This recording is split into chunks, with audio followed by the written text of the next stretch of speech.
Bonjour à tous, merci d'avoir bravé les éléments contraires pour être ici ce matin, dans une salle bien au chaud. Nous avons le plaisir d'accueillir ce matin Francis Schoenwahl, qui est professeur de philosophie politique à l'université de Zurich et qui est également actuellement le président de la Société suisse de philosophie.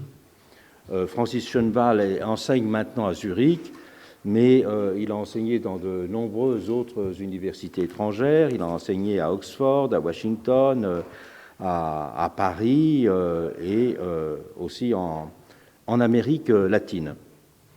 C'est un théoricien à la fois de la justice et de la démocratie. Et si je l'ai invité aujourd'hui, c'est qu'il a publié récemment 2 ouvrages qui sont des ouvrages qui, à mon sens, ont renouvelé l'analyse, les critères, les conditions d'analyse de la question du cosmopolitisme. Le premier est dans une collection qui a été publiée, collection Humanité, publiée aux éditions du Cerf par celui qui était notre invité la semaine dernière, Jean-Marc Ferry. C'est le livre « La Cité des peuples, mémoire de cosmopolitisme ». Et puis, très récemment, il a publié en anglais « The Government of the Peoples on the Idea and Principles of Multilateral Democracy » chez Palgrave Macmillan. Outre ces travaux de théorie politique, Francis Schoenwahl s'intéresse aussi à des travaux de terrain, et il a notamment publié un volume sur les questions de la constitution du retour à la paix en Bosnie-Herzégovine. Et d'ailleurs, juste après l'exposé, il prendra l'avion pour aller présider une conférence à Sarajevo en fin de journée. Je crois qu'avec Francis Schoenwahl, nous avons quelqu'un qui a essayé de reconceptualiser de façon extrêmement novatrice la question du cosmopolitisme, en montrant que la question du cosmopolitisme n'est pas simplement une échelle de la réflexion sur la démocratie, mais qu'elle était une façon d'intégrer un certain nombre d'éléments dans la pensée même de la démocratie, et donc d'en finir avec une catégorisation qui associerait chaque forme de territorialité à une figure politique. Il a employé à cet égard une expression qui a été commentée, mais rapidement, vous pouvez la recommenter beaucoup plus longuement, qui a été commentée rapidement la semaine dernière par Jean-Marc Ferry, celle de cosmopolitisme processuel. Voilà, je lui donne la parole tout de suite en le remerciant d'être arrivé hier après, comme beaucoup de voyageurs aujourd'hui à Paris, des péripéties un petit peu compliquées. Merci, donc je vous donne la parole en vous remerciant encore d'avoir fait l'effort d'accepter notre invitation. Merci, Monsieur Rosan-Roland. Bonjour, Mesdames et Messieurs. Je remercie tout d'abord Monsieur Rosan-Roland pour l'invitation. Très, très chaleureusement, j'aimerais lui remercier. Je suis très honoré de parler ici devant vous. Et je vous remercie d'avoir fait l'effort de venir écouter ma conférence aujourd'hui, étant donné les conditions non idéales météorologiques. Pour parler devant vous pendant 1 heure, j'ai dû signer un contrat de 6 pages que je n'ai pas lu, parce qu'entre Suisse et Français, on se fait confiance. Le contrat de 6 pages, c'était simplement pour dire que votre cours sera aussi sur Internet et sur le web de France Culture. Voilà, donc voilà. C'est à votre avantage. Ce que j'ai pensé, voilà. C'est pour ça que je ne l'ai pas lu. Voilà, je parle donc aujourd'hui du gouvernement des peuples. Et ce titre indique que je ne propose pas de vous parler de la démocratie globale ou mondiale en tant qu'entité politique singulière constituée par un seul peuple global. Si j'étais politologue ou historien, souscrivant à un paradigme empirique de la science ou prenant en compte la pratique politique concrète du présent et du passé, mes raisons pour signaler une certaine distance critique par rapport à l'idée d'une démocratie globale se baseraient peut-être sur le constat d'irréalisme, d'utopisme et peut-être même de conséquences négatives d'un tel projet messianique. Mais cela n'est pas la raison pour laquelle je prends une distance critique envers l'idée d'une démocratie mondiale. Le reproche d'utopisme et d'irréalisme n'est pas au-dessus de tout soupçon, parce que je pense que d'un point de vue empirique ou historique, il n'y a pas de certitude absolue que l'humanité ne formera jamais, même pas dans un futur lointain, un seul peuple et une seule identité politique. En fait, beaucoup de développements dans le champ de la technologie, de l'écologie et de l'économie pointent dans la direction d'une uniformisation de l'humanité. D'un point de vue politique, l'autre significatif contre lequel une identité politique de l'humanité pourrait se former ne doit pas nécessairement être personnalisée et réifiée. Donc n'importe quelle réalité vécue ou imaginaire suffisamment pertinente pourrait jouer le rôle de l'autre significatif contre lequel une identité politique humaine pourrait se constituer. Alors je pense à des scénarios de crise astronomique, écologique ou démographique. Alors, tenant compte des contingences et possibilités historiques, je ne vois pas de raison d'exclure comme complètement irréaliste la démocratie globale et l'État mondial démocratique. En plus, le peuple politique ne doit pas forcément être congruent avec un peuple culturel. Alors l'affirmation d'institutions politiques communes et propres peut se faire à la base de différentes identités culturelles, religieuses et ethniques. Mais à part de toute spéculation sur les développements historiques factuels, la démocratie globale est-elle un but auquel nous devons aspirer comme citoyens du XXIe siècle? À cette question s'ajoute une autre. Au cas où une démocratie globale n'est pas moralement nécessaire, est-elle évitable étant donné les contraintes d'un développement technologique qui dépasse les capacités gouvernementales des États et peuples particuliers? Alors, dans mon exposé, je réponds aux deux questions de la manière suivante. Je pense qu'il y a de bonnes raisons de ne pas considérer la démocratie mondiale comme quelque chose qui est moralement nécessaire, et j'esquisse une alternative à la démocratie globale. Et cette alternative consiste en l'idée de la cité des peuples. Alors, au lieu de parler du gouvernement du peuple dans un sens global, je choisis donc de parler de la cité des peuples ou du gouvernement commun des peuples, et j'appelle cette construction politique la cité des peuples. Sur le plan conceptuel, le terme cité des peuples implique au moins deux aspects.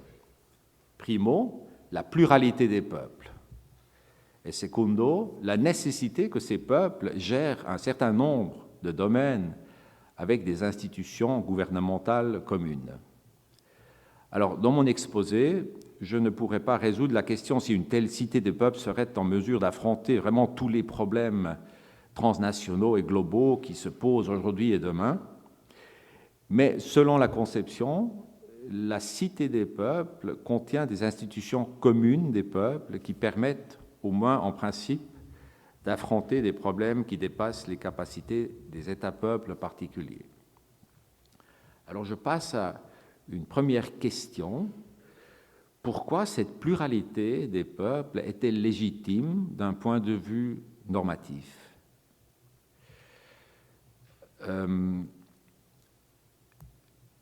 Je défends cette légitimité contre une position qui ne considère que le peuple mondial uni comme peuple légitime. C'est-à-dire, je pense que cette pluralité des peuples est une valeur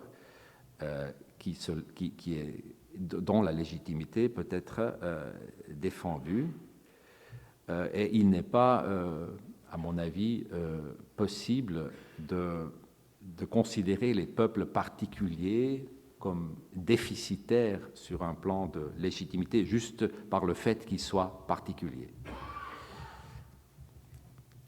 Pourquoi la pluralité des peuples n'est donc pas seulement un fait historique, mais aussi un fait légitime? Et sous quelles conditions est-il un fait légitime? Je vois deux raisons pour cela.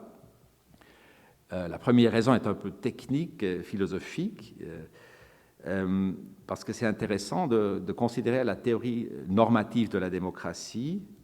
Elle a en effet jamais pu résoudre le problème du démos, c'est-à-dire le problème de la constitution démocratique originelle du peuple. Alors, nous savons, dans la démocratie, c'est le peuple qui décide, mais à l'origine, qui décide qui est le peuple?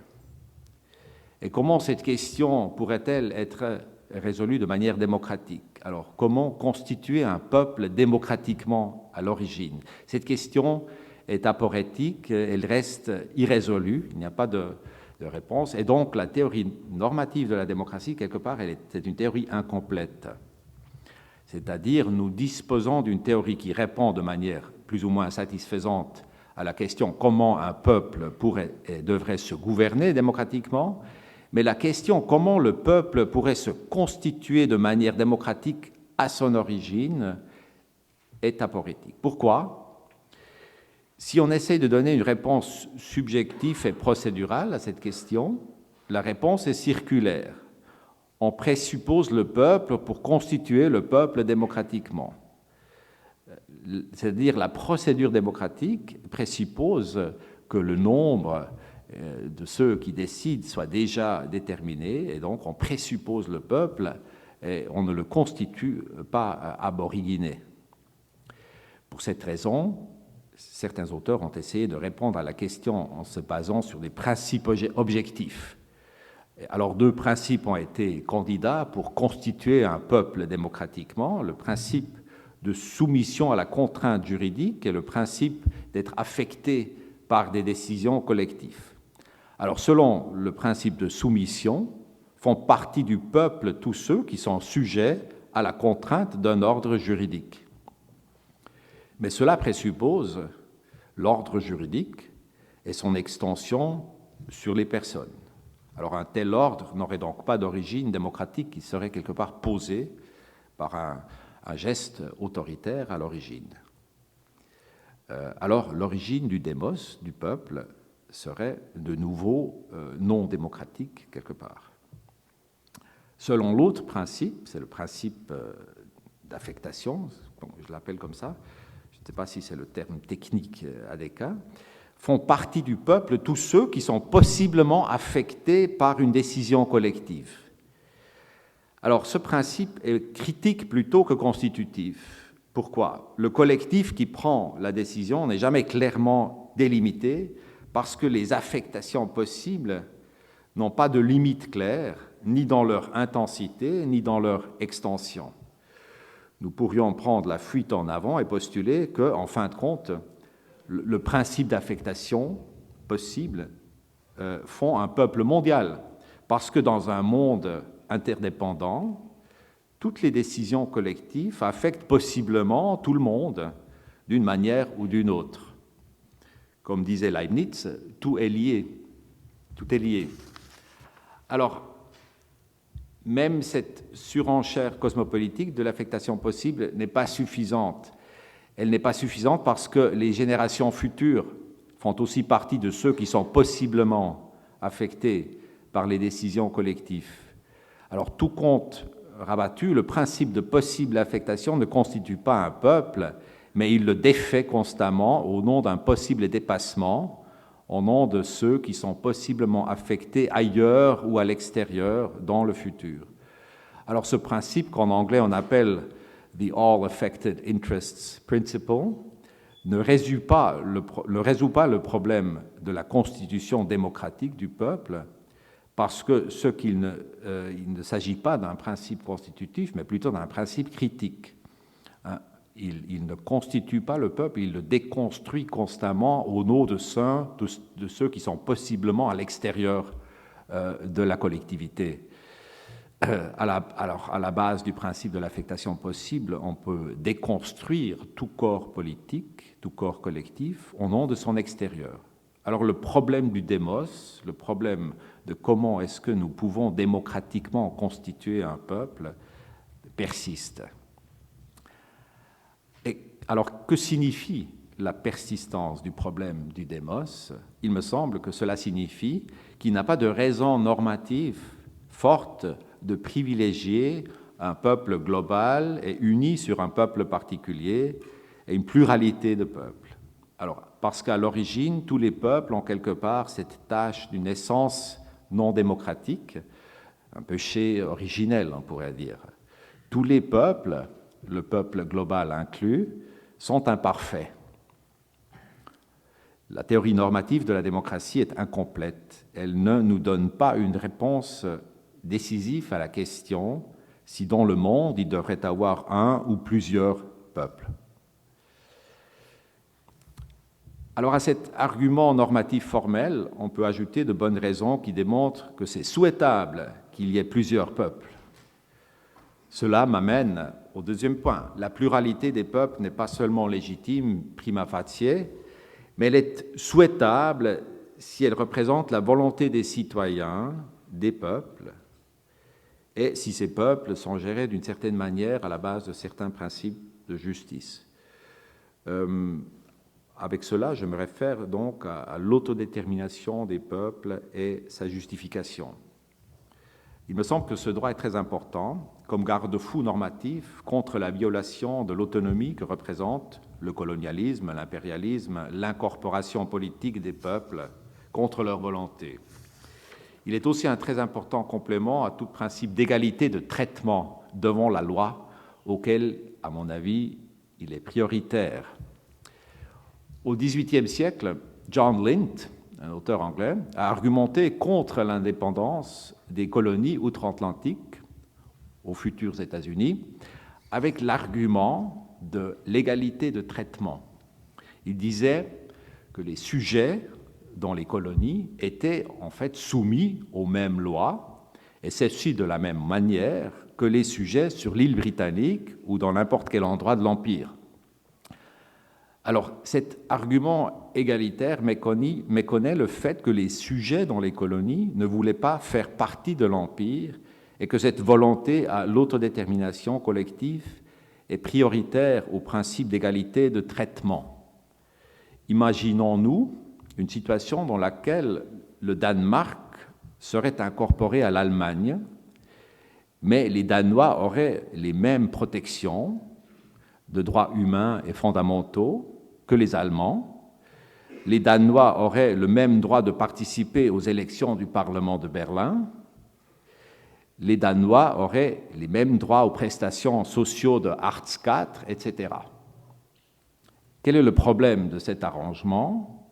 Il y a donc égalité de traitement, il y a égalité de droits fondamentaux, égalité de droits de participation, égalité de droits politiques, etc.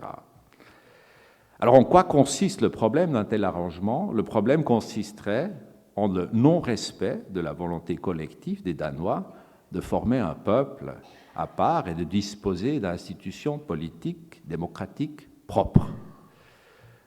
Alors, le cosmopolitisme politique, si je peux l'appeler comme ça, le abstrait et universel commet donc une erreur fondamentale s'il donne une priorité à l'égalité du traitement au-dessus du principe de l'autodétermination des peuples. Cette autodétermination ne contredit pas les droits fondamentaux individuels.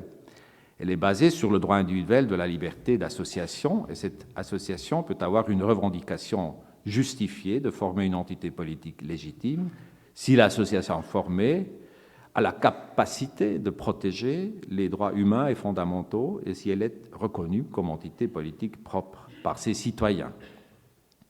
Alors, la formation d'entités politiques légitimes est donc prioritaire à la garantie des droits individuels parce qu'elle en est la condition.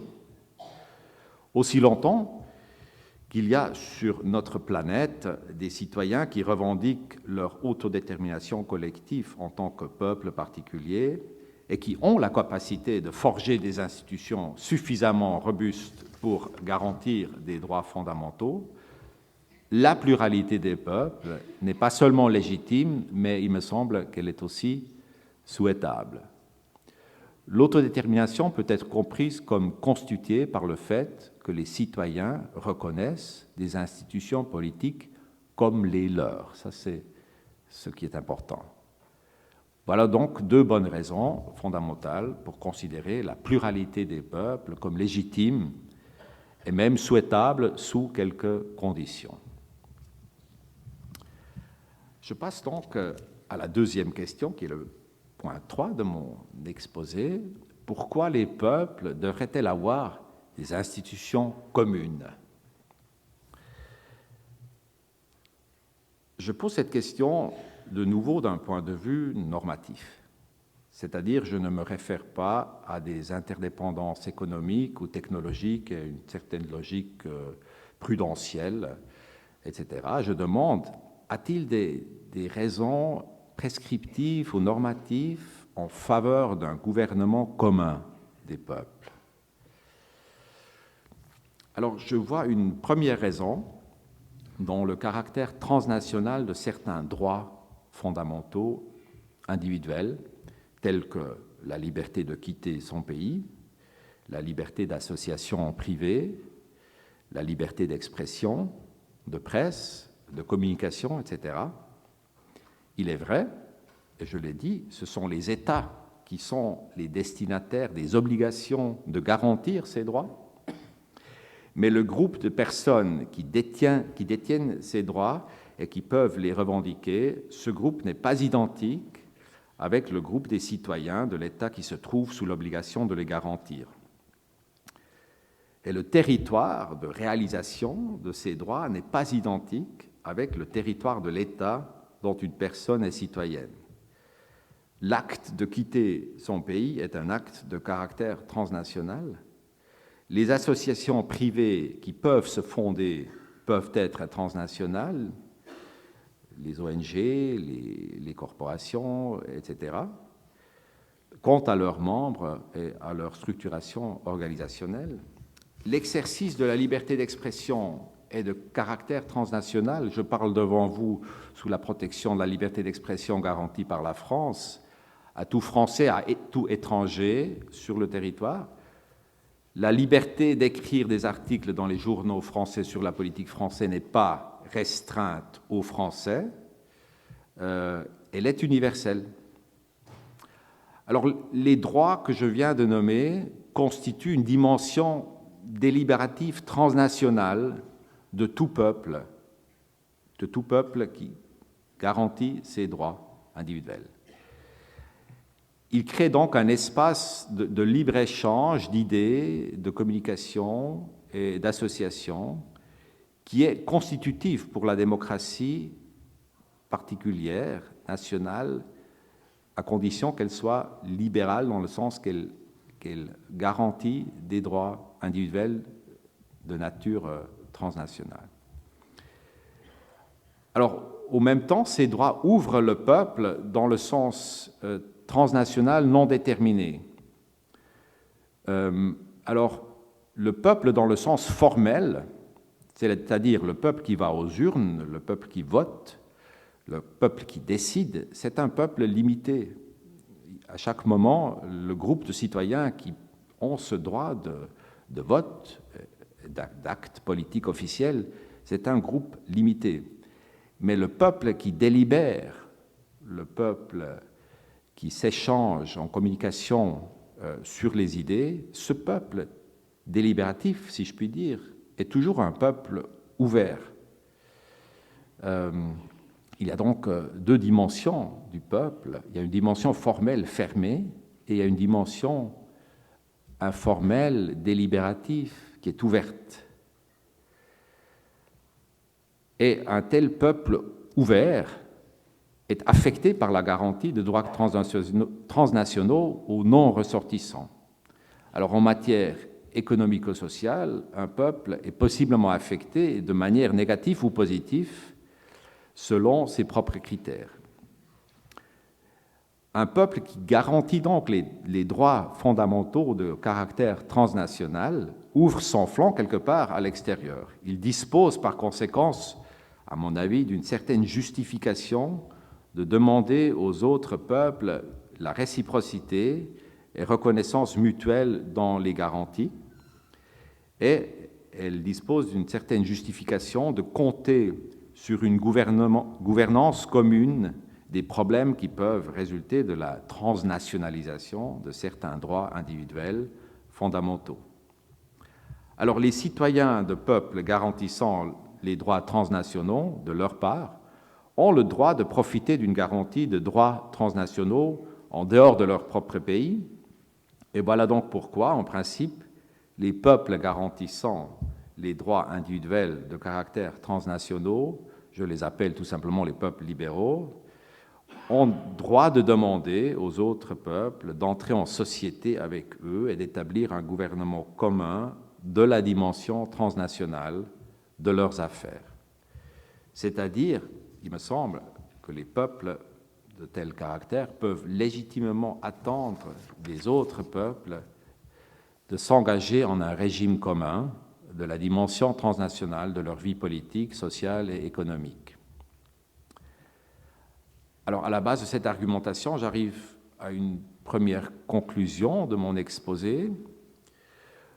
En principe, des peuples ont le droit d'exister de manière séparée, mais en même temps, il existe, au moins pour les peuples garantissant des droits transnationaux, une attente justifiée que la dimension transnationale des affaires politiques, sociales et économiques soit gérée par des institutions communes selon un principe de réciprocité et d'équité. Je parle d'un droit des peuples à une légitime attente et non pas d'une sorte de devoir juridique de former une cité des peuples, c'est-à-dire les institutions communes ne peuvent pas être imposées au peuple concrètement et de manière coercitive, mais elles doivent être librement reconnues par les peuples qui en font partie à la base d'une délibération et négociation particulière que le philosophe n'anticipe pas. Mais une imposition d'institutions communes résulterait en un non-respect de la souveraineté populaire. Cela signifierait que la cité des peuples détruirait ce qu'elle est censée préserver. Alors, une telle cité des peuples a des avantages normatifs par rapport à un système de fermeture et séparation totale des peuples, d'un côté, parce que la dimension transnationale serait niée, mais aussi par rapport à un système d'unité étatique de l'humanité niant le droit d'existence et de séparation des peuples de l'autre côté. Alors, quand nous parlons de démocratie, nous parlons du gouvernement du peuple, et nous semblons présupposer qu'il n'y a qu'un seul peuple en tant qu'unité indivisible contenue en un État singulier.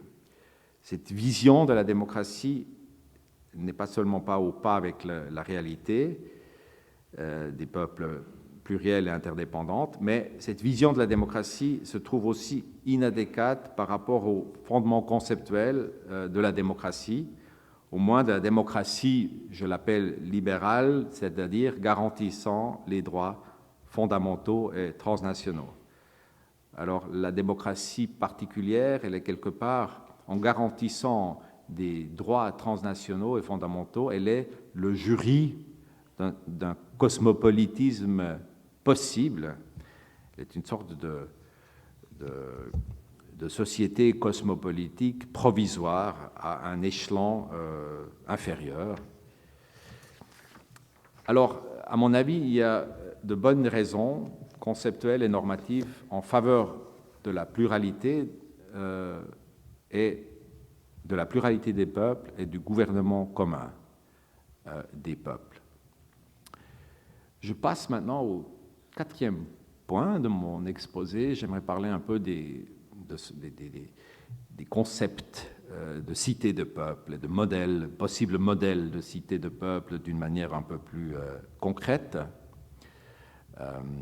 aussi portant une réflexion sur la différence entre État fédéral et cité des peuples, Est-ce que ce que nous souhaitons faire en instituant des cités des peuples, est-ce que c'est tout simplement une répétition de l'État fédéral ou est-ce que c'est une construction différente? Et je pense que, évidemment, l'État fédéral connaît la notion de pluralité de peuples, et je vais expliquer pourquoi je pense cela, mais pardon, je vais aussi expliquer comment je vois la différence entre ce que c'est un État fédéral classique et une cité des peuples. Alors, dans la réalité politique, beaucoup de peuples différents et séparés existent et beaucoup d'entre eux sont liés par des institutions, procédures et activités citoyennes communes. Par exemple, une ville qui a un parlement, une exécutive et des citoyens qui agissent collectivement à travers des élections, des votations et d'autres types d'activités citoyennes dans les bornes de certaines compétences. Une telle ville forme quelque part une communauté politique et elle est quelque part aussi constituée par un peuple. Ce n'est pas un peuple souverain, mais un peuple qui dispose d'une certaine autonomie politique. Un État membre d'un État fédéral qui a une constitution, un parlement, un gouvernement démocratiquement élu et qui dispose d'un groupe de citoyens qui agit politiquement à travers des élections, des référendats, des initiatives citoyennes, etc. Un tel État membre d'un État fédéral a un peuple, et il est même un peuple qui est à son tour un pouvoir constituant de l'État fédéral. Tel est par exemple le cas des cantons suisses. Ils disposent d'une constitution, d'un parlement, d'un gouvernement démocratiquement élu, d'un corps citoyen qui agit à travers des élections, des référendats et des initiatives et toutes sortes d'autres activités citoyennes. Et selon la constitution suisse, ces cantons sont souverains, ils constituent la Suisse en tant que peuple, en tant que canton. Les peuples sont donc les pouvoirs constituants de la Suisse, avec le peuple suisse des citoyens comme peuple englobant. Alors, proprement dit, la Suisse n'est pas une démocratie, elle est, comme on pourrait dire, une démoïcratie, démoi étant le pluriel de peuple, c'est une démoïcratie, c'est-à-dire c'est un corps politique avec une pluralité de pouvoirs constituants collectifs.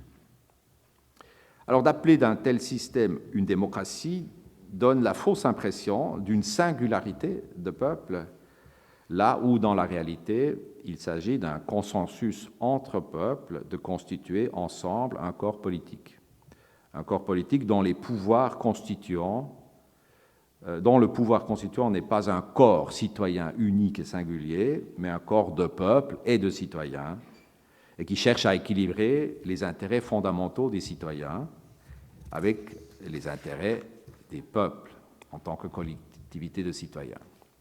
Alors, je ne veux pas dire que cela doit être comme ça dans tout État fédéral, et ce n'est pas le cas pour tous les États fédéraux, mais il y a cette possibilité d'un État fédéral qui est en fait constitué par une pluralité de peuples.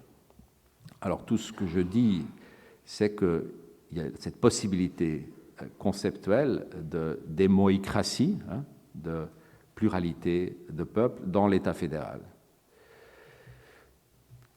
Il y a donc, à mon avis, deux possibilités de constituer la validité de la loi par le contrat social. Une possibilité, c'est qu'un peuple se constitue directement en corps politique par les citoyens.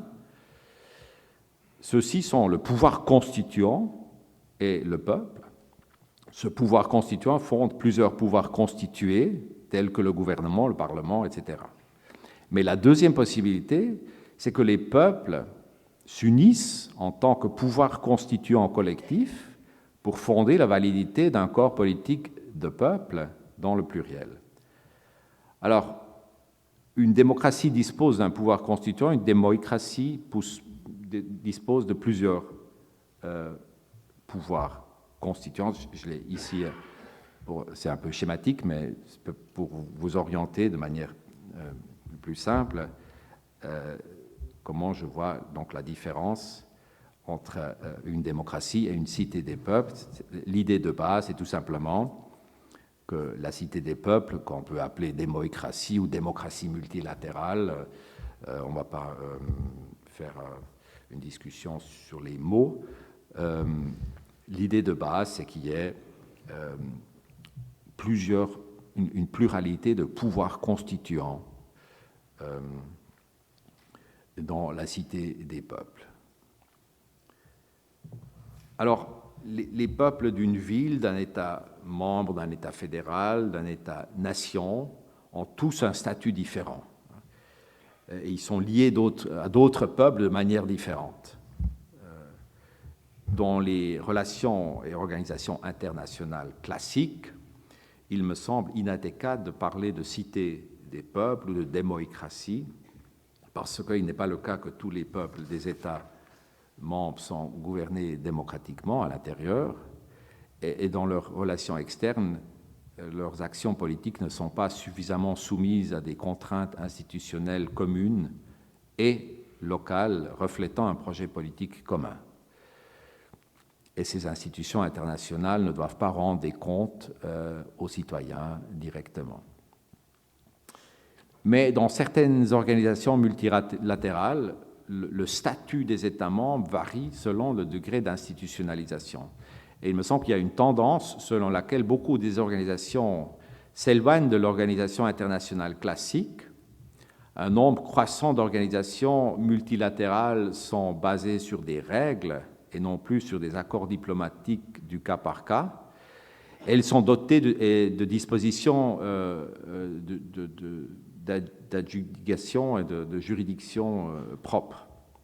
Alors, une organisation correspond à mon modèle de cité des peuples si, primo, tous ses membres sont des peuples qui se gouvernent démocratiquement, et cela inclut le respect et la garantie des droits fondamentaux, et deuxièmement, si les peuples se lient comme pouvoir constituant pour fonder des institutions communes qui doivent rendre des comptes au peuple et aux citoyens au même temps. Alors, quelle est la différence spécifique entre l'État fédéral de type suisse, comme je l'ai décrit, donc l'État fédéral, et une cité des peuples? C'est la question. Alors, dans la cité des peuples, les peuples ont le droit de libre entrée et de libre sortie, et ils ont le droit de veto concernant les règles de base, donc une sorte de garde-fou constitutif. Dans l'État fédéral démocratique, tel que la Suisse par exemple, même il est constitué par des pouvoirs constituants collectifs, mais les peuples cantonaux suisses n'ont pas le droit de sortie. Un État membre d'un État fédéral n'a pas le droit de sortie et il n'a pas le droit de veto pour les règles constitutionnelles.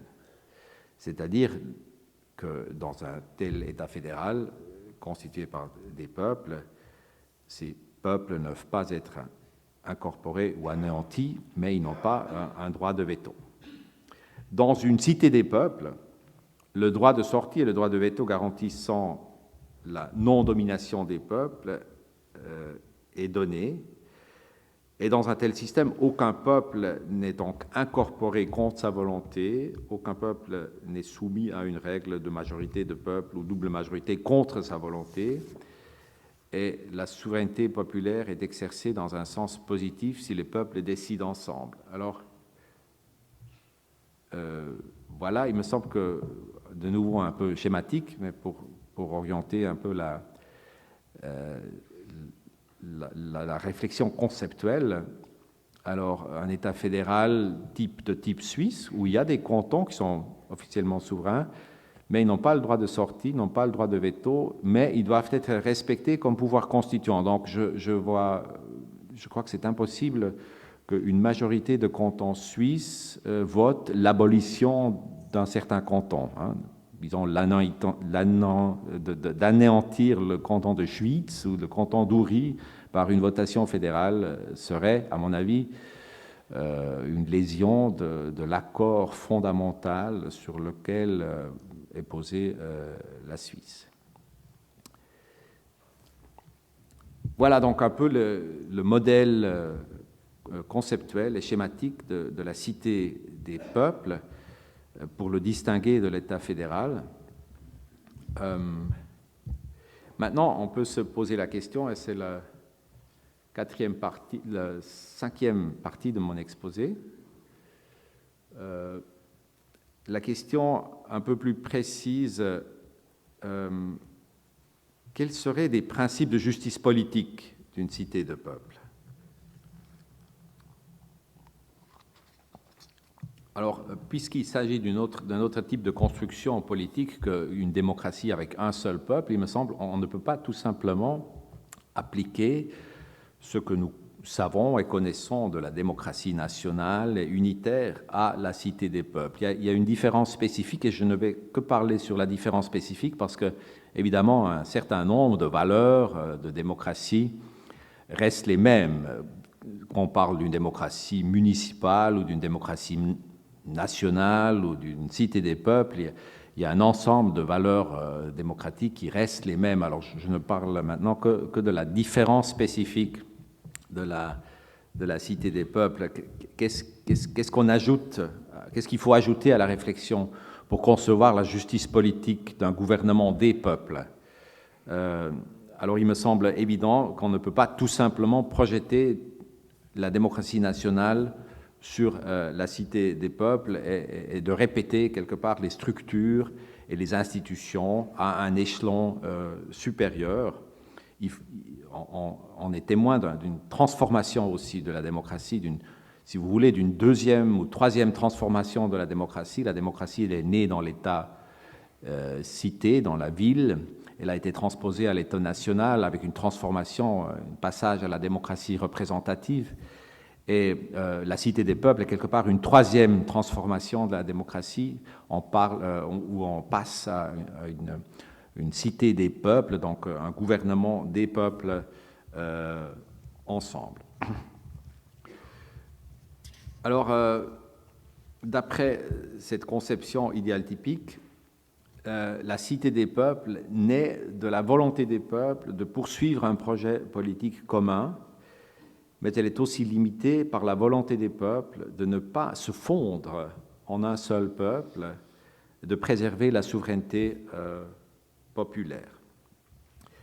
Il faut donc reconnaître la légitimité de l'organisation étatique des peuples, ou au moins l'illégitimité de la négation violente de leur droit d'existence et de leur autonomie.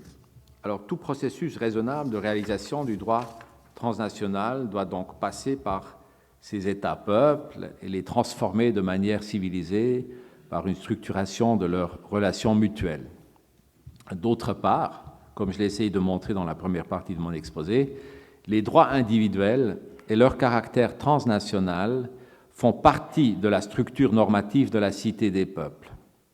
Sa raison d'être consiste dans la garantie de ces droits et dans la protection des peuples comme partie garante de ces droits par un ordre de distribution de coûts et de bénéfices d'un tel système de liberté transnationale. Mais il est important de noter que la théorie n'implique pas une réification essentialiste des peuples historiques concrets. Ceux-ci sont constitués par des règles dont la validité dépend de la reconnaissance interne et externe. Alors des peuples peuvent fusionner et se séparer au sein d'une cité des peuples. Il ne s'agit pas de réifier une structure rigide de peuple. Alors à la base de tout ce que j'ai dit dans la première partie de mon exposé, il me semble que la cité des peuples doit être justifiée face à deux référents normatifs au même temps, c'est-à-dire les peuples d'une part et les citoyens d'autre part. Alors, une cité des peuples est un corps politique composé de peuples et de citoyens comme pouvoir constituant. Et la personne du citoyen, je parle maintenant d'une manière plutôt abstraite, la personne du citoyen ne correspond pas uniquement au citoyen intégrant la collectivité d'un peuple particulier de la cité.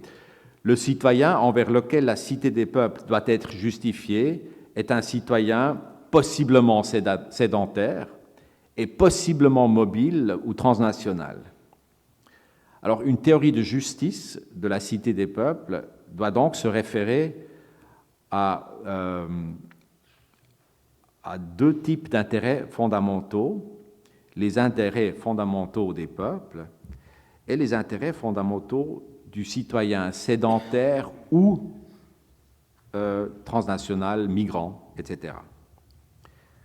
Alors, à la base de cette structure normative, j'ai élaboré des principes de justice pour une cité des peuples dans mon livre dont le professeur Rosa Bollon a parlé, The Government of the Peoples, qui n'existe pas en traduction française.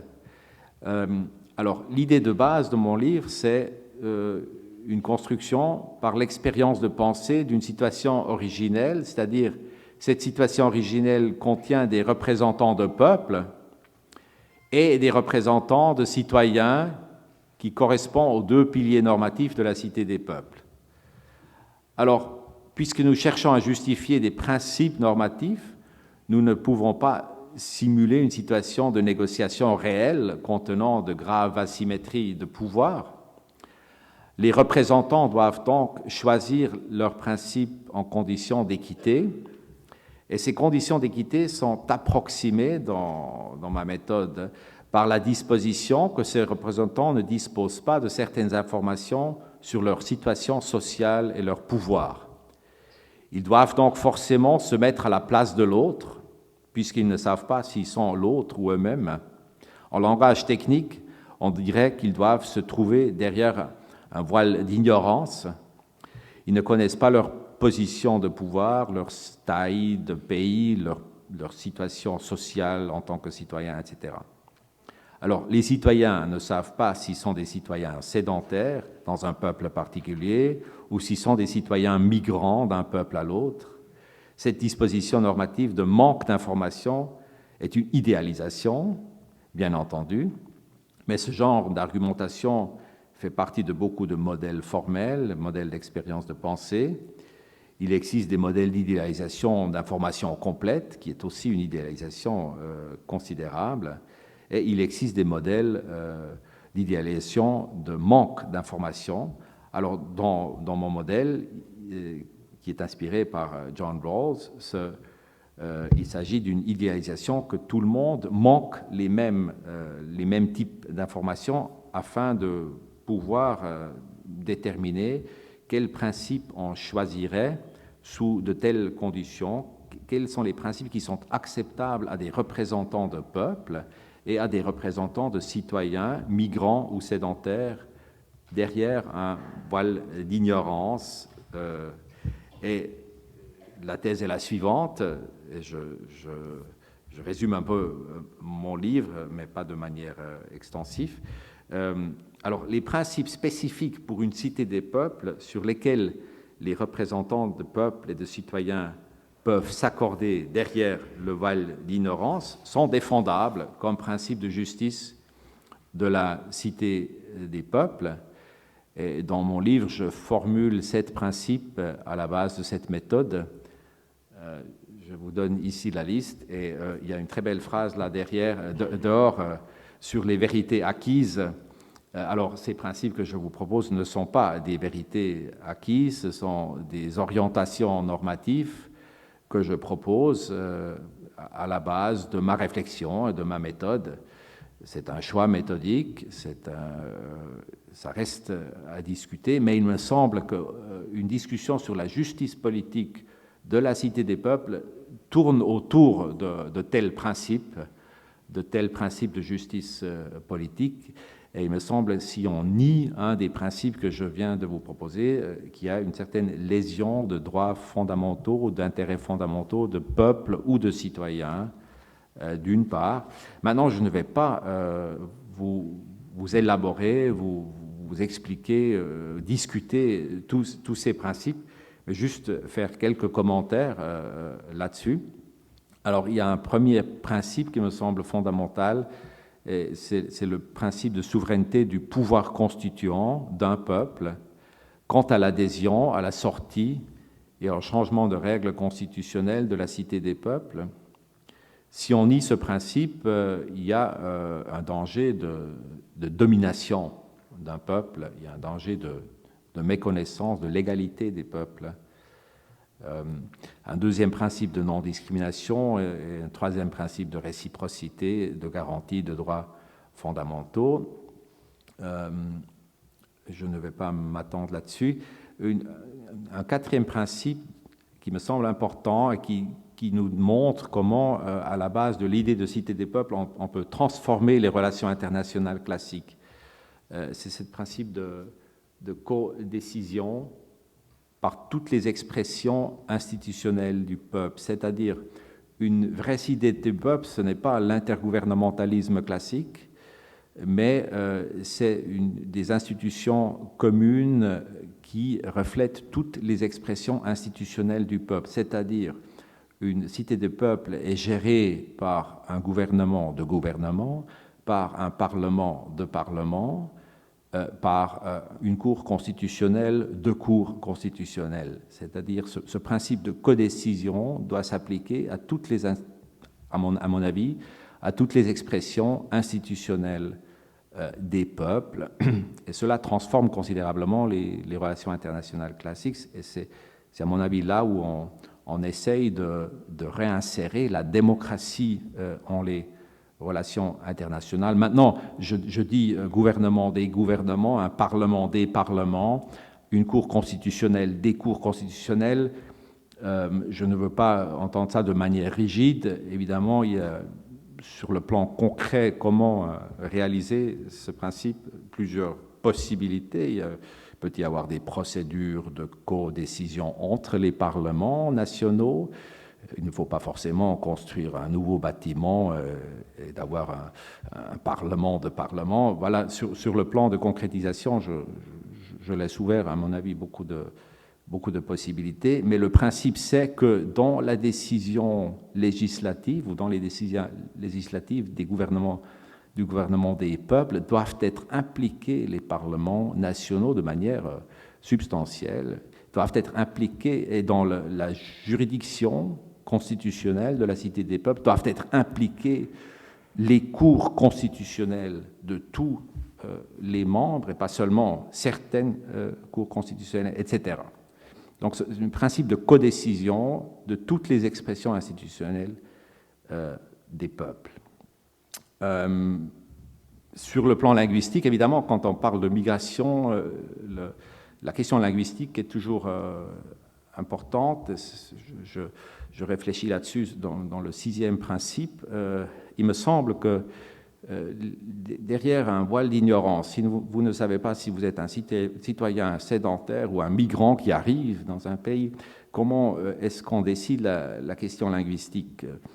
Il me semble que c'est défendable de ne pas accorder des droits linguistiques positifs aux migrants. C'est-à-dire, en tant que migrant, on n'a pas une légitime revendication de pouvoir profiter de droits positifs linguistiques de sa propre langue dans un autre pays. C'est-à-dire, on ne peut pas arriver en France en tant qu'Allemand et dire j'ai droit à l'instruction publique en allemand ici en France, et c'est le gouvernement français qui doit payer cette éducation.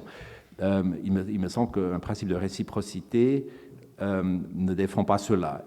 Évidemment, les droits négatifs linguistiques doivent être garantis. On a le droit de parler sa langue partout, mais on n'a pas forcément le droit de profiter d'une instruction publique dans sa propre langue en tant que migrant en dehors de son pays. C'est un principe, encore une fois, une orientation normative provisoire, mais me semble assez important pour gérer les coûts et les bénéfices de la Cité des peuples. Et c'est aussi par l'éducation publique que l'identité culturelle est quelque part reproduite dans un peuple, et un peuple qui devrait ou qui se trouverait sous l'obligation d'accorder une instruction publique dans toutes les langues possibles des migrants, à mon avis, est quelque part forcé de nier son identité culturelle. Et il ne me semble pas qu'il y ait de justification pour ce point. Et j'ai un septième principe, ce qui touche un peu sur les questions distributives, de justice distributive de l'économie. il me semble que la cité des peuples, puisque c'est une cité des peuples, elle n'est pas forcément contrainte d'établir un État social au niveau supranational, niant les modèles particuliers et les sensibilités particulières de justice sociale des peuples, tout en plus que les citoyens ont un droit de mouvement entre les peuples. Mais ce qui me semble fondamental pour une cité de peuples qui serait équitable, que les inégalités entre les peuples ne sont justifiables que si la cité des peuples offre aux peuples les plus pauvres, les plus démunis, en position les plus fragiles,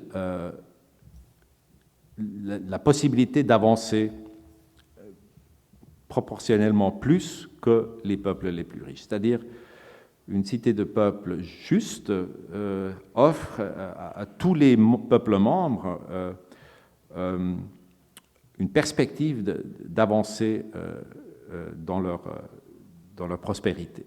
Et aux peuples les plus pauvres, les perspectives les plus attractives d'avancer. Ça me semble un principe on appelle le principe de différence dans le jargon philosophique, c'est-à-dire le principe de différence veut tout simplement dire qu'on peut accepter des inégalités si ces inégalités fonctionnent pour l'avancement et pour la prospérité des plus démunis.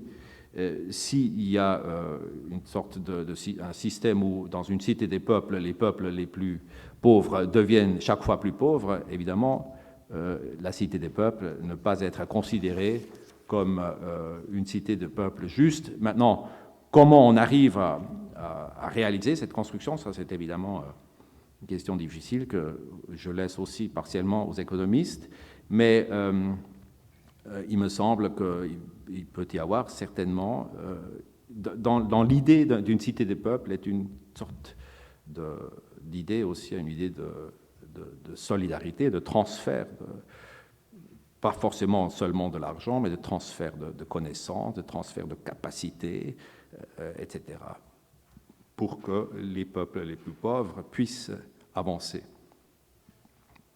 Alors, pour terminer ma réflexion d'aujourd'hui, je parle un peu sur la cité des peuples et le cosmopolitisme. J'essaie de mettre en perspective l'idée d'une cité des peuples et le cosmopolitisme. Je fais cela en 4 points. Alors, premier point, alors l'idée directrice de l'intégration politique de l'humanité, si on veut dire, me semble, doit être celle ce que j'appelle un cosmopolitisme processuel ou constructiviste, c'est-à-dire cette idée repose sur le constat d'une valeur normative des peuples, des républiques, soutenue par la volonté commune des citoyens et des citoyennes de certains droits constitutionnels à caractère universel et transnational. Ce constat de valeur est un jugement évidemment réfléchissant, c'est-à-dire qu'il tient compte de la différence entre une théorie idéale de la justification universelle de la liberté et de tous les droits qui en découlent, d'une part, et de la théorie non idéale de la réalisation de cette liberté à partir des républiques particulières, des échelons expérimentaux de la justice politique.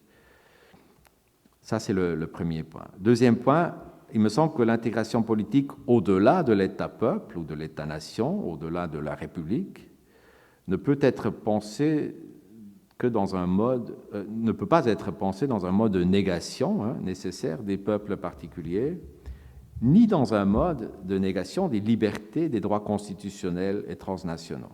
Alors, sont à exclure les deux côtés de la même médaille, à savoir l'individualisme cosmopolitique abstrait, niant la liberté collective des peuples, et, de l'autre part, le nationalisme absolu. Alors, l'individualisme cosmopolitique confond le concept abstrait de l'individu comme porteur de droits humains avec l'être humain concret tel qu'il se trouve inséré dans un historique vécu et une constellation communautaire. Le nationalisme absolu, d'autre part, constitue une sorte de monadologie politique. Il repose sur les présuppositions non historiques de la singularité du peuple et de l'État-nation comme fin de l'histoire. Il méconnaît la dimension transnationale des libertés et des droits. Il substantialise l'intérêt national. Il immobilise l'histoire quelque part. Alors, sur le plan empirique, ce nationalisme absolu, il méconnaît également le caractère composé et non homogène de toute communauté politique.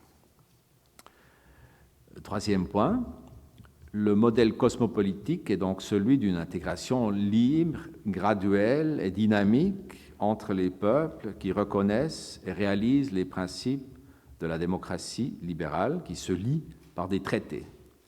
Et par ce biais, ils reconnaissent des contraintes institutionnelles communes en vue de certains objectifs politiques communs. Par les mêmes traités, les peuples aspirent à l'élargissement des droits de leurs citoyens respectifs au-delà de leur propre territoire du fait de la reconnaissance des droits transnationaux. Et s'ajoute à ce dessin un certain nombre de bonnes raisons utilitaristes telles que l'accroissement de la prospérité et peut-être la stabilité.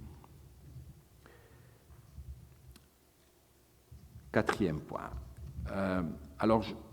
Parlons peut-être un peu de l'intégration européenne aussi par rapport à la Cité des peuples et par rapport au cosmopolitisme pour concrétiser un peu. Je souscris à l'opinion que l'intégration européenne suit quelque part une logique cosmopolitique. Et je sais que Jean-Marc Ferry a parlé ici la semaine passée, donc voilà, je répète peut-être un certain nombre de choses qu'il a déjà dit. Cette intégration européenne qui est quelque part une cité, qui forme quelque part une cité des peuples et qui est aussi à mettre dans une perspective cosmopolitique, cette intégration européenne, comme nous le savons, elle se décline sur une structure tripartite d'organisation démocratique interne, de droits des peuples ou de traités entre les peuples externes et de droits transnationaux des citoyens. Alors, selon Jean-Marc Ferry, n'est-ce pas, l'épure juridique fondamentale de l'Union européenne quelque part a été anticipé par Kant dans son projet de paix perpétuelle. Et Ferry défend une Europe cosmopolitique par l'idée cosmopolitique. Il n'entend donc justement pas d'État mondial, mais cette structuration tripartite de peuples, relations entre des peuples et droits transnationaux des citoyens, ce qu'on appelle en latin le ius civitatis, le ius gentium et le ius cosmopoliticum, donc le droit de la cité, le droit des peuples et le droit cosmopolitique. Le droit cosmopolitique implique les droits, justement les droits transnationaux, les droits fondamentaux de caractère transnational. Alors, selon Jean-Marc Ferry, l'intégration européenne et sa réalisation graduelle repose donc sur cette conception juridique, ce croisement de trois niveaux de droit public. Et dans le cadre de l'Union européenne, certains éléments renvoient aussi bien au droit de la cité qu'au droit entre les peuples qu'au droit cosmopolitique. Voilà. Tout cela veut dire que l'intégration européenne n'est justement pas la recherche du temps perdu face à la formation d'un État fédéral classique, à l'image, par exemple, des États-Unis ou de l'Allemagne, mais plutôt en recherche d'une concrétisation en une cité des peuples. Alors, on pourrait dire que l'Union européenne est une sorte de cité des peuples émergente, évidemment, avec certains éléments déficitaires par rapport aux principes constitutifs que je propose. Maintenant, afin d'approfondir cette réflexion, j'aimerais adresser une question à la philosophie de l'Union européenne, de la perspective de ma conception de cité des peuples et de la perspective cosmopolitique. Parce que la question générale qui se pose du point de vue cosmopolitique processuel concerne le statut méthodologique de l'Union européenne en tant que phénomène historique. N'est-ce pas? Comment faut-il relier l'Union européenne au dessin cosmopolitique proprement parlé, l'Union européenne en tant que cité des peuples, ou de manière plus abstraite, on peut se poser la question, quel est le rapport entre la cité des peuples et le cosmopolitisme? Alors, dans le cas de l'Union européenne, la structure tripartite cosmopolitique provisoire est limitée, comme vous le savez, aux critères de Copenhague, c'est-à-dire il y a des conditions pour être membre de l'Union européenne. Alors, ne fait-on pas une fausse promesse si on appelle de telles structures des structures cosmopolitiques? Parce que il y a un principe de fermeture en théorie, mais aussi en réalité bien réel. Et ce n'est pas seulement une fermeture provisoire, pragmatique dans le cas de l'Union européenne, mais bien plus concret, on exclut tout État non européen comme possible membre de l'Union européenne. Alors, évidemment, l'Union européenne a le droit de limiter le nombre de ses membres afin de rester opérationnelle, ça paraît justifiable, et la fermeture est un fait légitime, me semble-t-il, mais en affirmant le critère selon lequel seul un État européen peut adhérer à l'Union européenne, on exclut tous les États non européens et leurs ressortissants.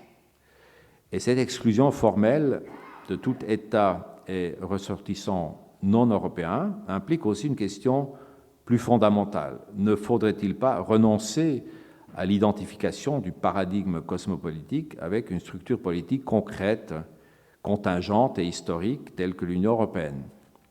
Ou comment faut-il penser la relation entre le paradigme cosmopolitique et une cité des peuples particulière,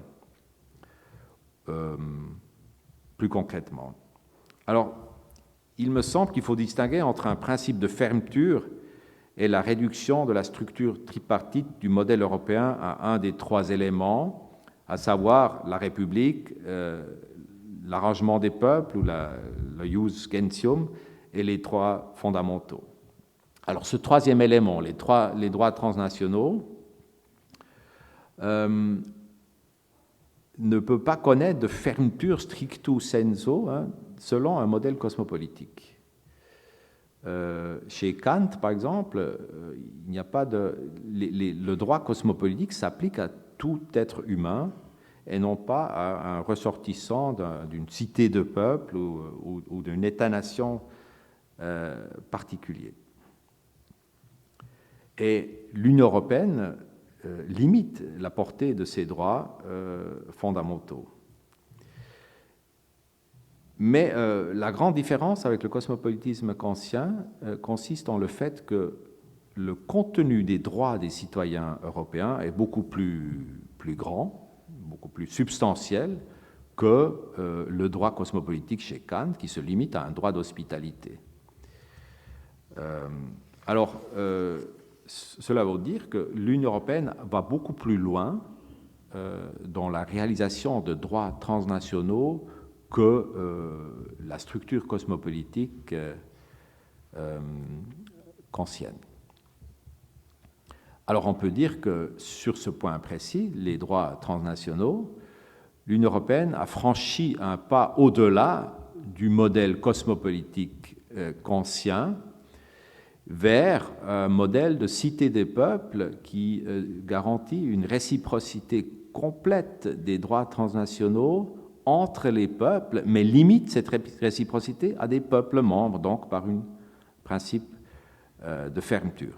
On a donc affaire à une fermeture vraiment concernant ce troisième élément du droit cosmopolitique, une fermeture dont la justification politique et pragmatique est tout à fait compréhensible, mais la limitation formelle aux États européens de devenir membres, d'entrer dans ce régime de réciprocité, reste donc un problème. C'est-à-dire, il est légitime, puisqu'on a tellement augmenté les droits transnationaux, il est légitime de les restreindre aux États membres, aux ressortissants des peuples membres de l'Union, mais on peut se poser la question sur cette condition formelle de restreindre,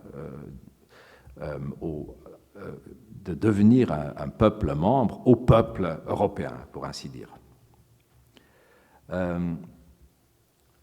Alors, le cosmopolitisme processuel prévoit que cette fermeture, cette limitation, soit considérée seulement comme provisoire et ne devrait pas être si formaliste de manière d'identifier comme peuple membre possible seulement des peuples européens. Dans une perspective de cosmopolitisme, me semble-t-il que cet élargissement ou possible élargissement devrait être plus souple, plus ouvert vers d'autres peuples voisins de l'Europe, etc. Mais évidemment, cet élargissement constant est difficilement réalisable. Hein. Alors Kant, il a pensé que son Völkerbund, hein, sa fédération de peuples s'élargit et un jour va englober la totalité du monde. Il me semble,